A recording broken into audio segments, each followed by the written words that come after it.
Hello. I'd like to share a message with you uh, called Releasing the Refining Fire, Calling Forth the Last Days Vision, the Manifestation of the Sons of God. People, we have to have revelation from God of who we are. This is why intimacy with Him is so important. The ones who cannot come into the understanding and begin The ones who can come into the understanding and begin to walk in the new covenant Melchizedek priesthood, priests directly under the Lord, in His order, He will use them to establish the true church in the earth. This opportunity is in each one of us if we allow it to become quickened and seek after the intimacy with God to allow Him to direct us in this.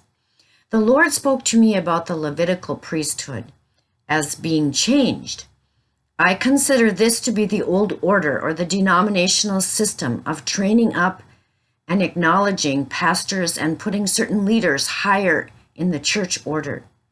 We are all called to be priests of the Most High God in the order of Melchizedek, but many will not come into the revelation of it as their reality. What were the qualifications for the Levitical priest? Only men could be priests, but not all men could be priests. He had to be from the tribe of Levi between the ages of 25 and 50. He could not be blind, defected, hunchback, or a dwarf. Injuries would make him not eligible in the time of Constantine. In Hebrews 7:11, it says, if perfection could have been attained through the Levitical priesthood, for on the basis of it the law was given to the people, why was there still a need for another priest to come, one in the order of Melchizedek, not in the order of Aaron? For when there is a change of the priesthood, there must also be a change of the law. He of whom these things are said belonged to a different tribe, and no one from that tribe had ever served at the altar. For it is clear that our Lord descended from Judah, and in regard to that tribe, Moses said nothing about priests. And what we have said is even more clear if another priest like Melchizedek appears. One who has become a priest not on the basis of a regulation as to his ancestry, but on the basis of the power of an indestructible life. For it is declared, you are a priest forever in the order of Melchizedek. You are a priest forever in the order of Melchizedek. I heard the Lord speak this, there is a new fire coming. As in the days of Elijah, I consumed the sacrifice with fire. So shall I consume my sacrificial priests with fire, and they will be an offering to me, a sweet incense offering to me.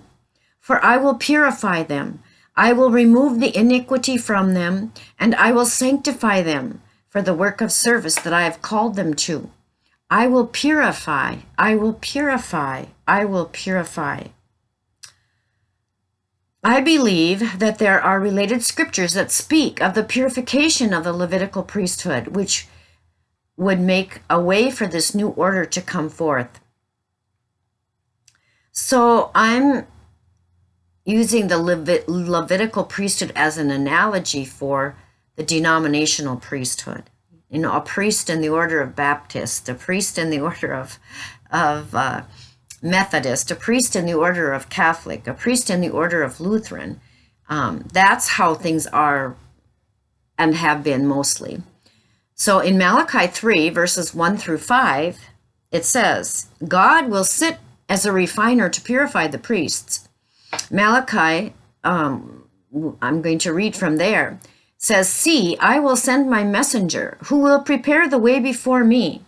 Then suddenly the Lord you are seeking will come to his temple. The messenger of the covenant whom you desire will come, says the Lord Almighty. You know, where is the temple? We are the temple. But who can endure the day of his coming? Who can stand when he appears? For he will be like a refiner's fire or a launderer's soap. He will sit as a refiner and purifier of silver. He will purify the Levites and refine them like gold and silver. Then the Lord will have men who will bring offerings in righteousness. And I think we need to acknowledge that it's not only men that are going to be in this priesthood. In Jesus, there's no male or female in him. So we're talking about both men and women. The offerings of Judah and Jerusalem will be acceptable to the Lord, as in days gone by, as in former years. So I will come near to you for judgment. I will be quick to testify against sorcerers, adulterers, and perjurers, against those who defraud laborers of their wages, who oppress the widows and the fatherless, and deprive aliens of justice, but do not fear me, says the Lord God Almighty. Then we can go on to the day of the Lord, Malachi 4, 1 through 6. Surely the day is coming, it will burn like a furnace. All the arrogant and every evildoer will be stubble, and that day is coming, will set them on fire, says the Lord Almighty. Not a root or a branch will be left to them. I believe this is speaking about the demonic strongholds in us. But for you who revere my name, the Son of Righteousness will rise with healing in his wings, and you will go out and leap like calves from the stall. Then you will trample down the wicked. They will be ashes under the soles of your feet on the day when I do these things, says the Lord Almighty. Remember the law of my servant Moses, the decrees and the laws I gave him at Horeb for Israel. See, I will send you the prophet Elijah before the great and dreadful day of the Lord comes. He will turn the hearts of the fathers to their children, and the hearts of the children to their fathers, or else I will come and strike the land with a curse. And in Revelation 20, verse 6, it says, Blessed and holy are those who have a part in the first resurrection. The second death has no power over them, but they will be priests of God and of Christ, and will reign with him for 1,000 years. Hallelujah. The refining fire is the fire of God's love. This is what the Lord spoke to me also. He said, My love is complete for you. It lacks nothing. It is a fiery love, a passionate love. Early in the morning, rise to me and receive my love. Keep the coals of your love for me burning. Offer your incense to me. These are prayers of worship and praise that you bring before me at the altar of my love. Keep the fire burning in your hearts. I burn for you. My love is kindled for you, and I fan the flame of my love through the incense prayers that arise to me as you offer yourselves as living sacrifices to me daily. The fire burns, and it consumes the dross, the tares, and the wood, hay, and stubble in your life. It consumes the wounds and the lies, and I wash you with the water of my pure sweet word as I bring you refreshing there at the altar of worship. Let the smoke of your prayers and your worship ascend to my throne, and I will take notice. I will get up to see, and I will say, Who is this at my feet? I will hear your prayers, and I will give you sweet manna from the bread of my presence. Cleanse yourself from your sins by the blood of the Lamb that allows your entrance into that Holy of Holies. The curtain has been torn in two. Come by my way often, throughout the day as you think upon me and my ways, and keep the coals burning. Fan the flames, become the fuel for the fire, as the Holy Spirit anoints you with our oil, that you may become as a burning, a flame for the whole world to see, the fiery passion of my love. Love others as I have loved you, and do my bidding in the earth, that my kingdom may be established there, as you are obedient to birth it, to bring it forth. The fire refines and purifies and sets you free to be me. For surely it is true, this is the place whereby you can be conformed to my image, as you encounter us from glory to glory and are transformed at that place of rest at our feet. Wow, what a promise. He wants to meet us every morning. And he wants to keep our fire burning, and we have our part to play in that as well. In the Old Testament, the priests had to keep the fire on the altar burning. What about us? The sacrifice that we offer is talked about in Hebrews 13, 15 through 16. Through Jesus, therefore, let us continually offer to God a sacrifice of praise, the fruit of lips that confess his name.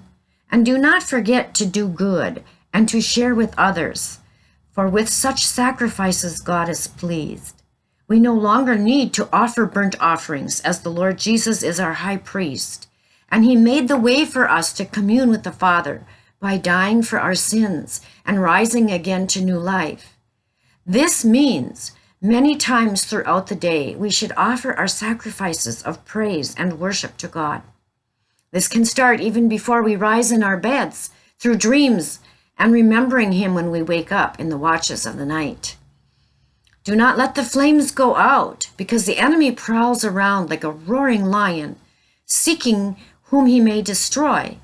Once the fire burns out, you must again overcome the flesh, making your way back to the Holy of Holies, repentance, and covering your sins with the blood of the Lamb to gain entrance. The Lord says, "What, my children, do I require of you? You must love me with your whole heart. And as you love me and come to me each day, I will keep the fire going. I will fill you with more of myself so that you can overcome the desire of the enemy to take me from you. Fill not your mind with the lust of the flesh, but give me your all, and I will fill you and place you into your kingdom calling. I live in you.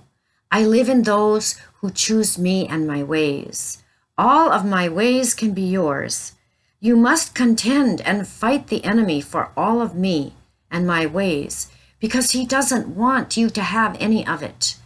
Trust me and have faith, and I will bring out in you all things according to my plans for you and your life.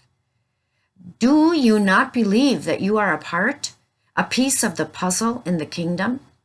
Stand together, stay connected to one another in love, and pray for each other so that no one fails. It is by our strength, bound one to another by my love, that we will accomplish my goals and my redemption for the earth. My children, you are all a part. You are an instrument. You are my instruments, and you are important to the body. For when you stand in agreement with me, we will bring unity, love, and completeness to the body of Christ. Then I will return to the earth for my people, and through all of you show the love of my Father in heaven. The Lord is saying that if we let our flame go out or allow the coals to become cool, then we become complacent. When we become complacent, we look to things or others to fill us where he desires to be. He longs to be first in our lives so that he can keep the fire burning and give us the fire of his Holy Spirit, which he will never keep from us as long as our desire is of him. We read in Revelation, some churches will have their lampstand removed. Revelations 2:5. Remember the height from which you have fallen. Repent and do things you did at first. If you do not repent, I will come to you and remove your lampstand from its place.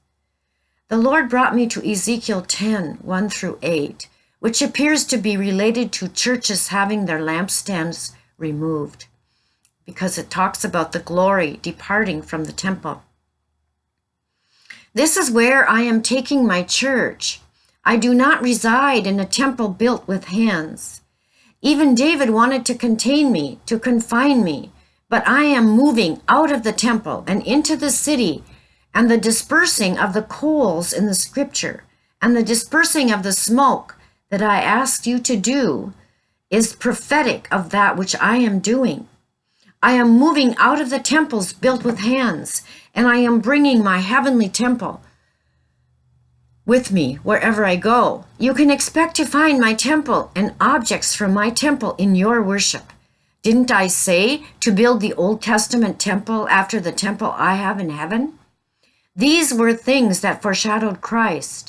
And yet, did I ever say that they are not still present and alive in heaven, as worship in heaven is ongoing continually, and these objects that I commissioned to be placed in the temple are present in heaven?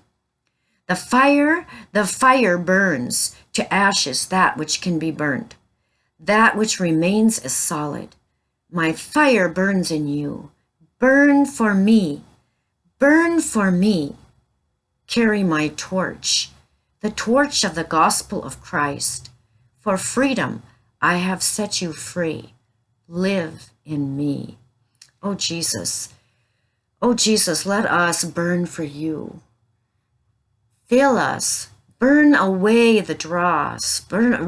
We embrace that refiner's fire, that you might consume the dross in us, that you might prepare us as priests in the order of Melchizedek, to burn with your fire and carry your torch in the earth, to establish your kingdom as you direct us in Jesus' name. Amen.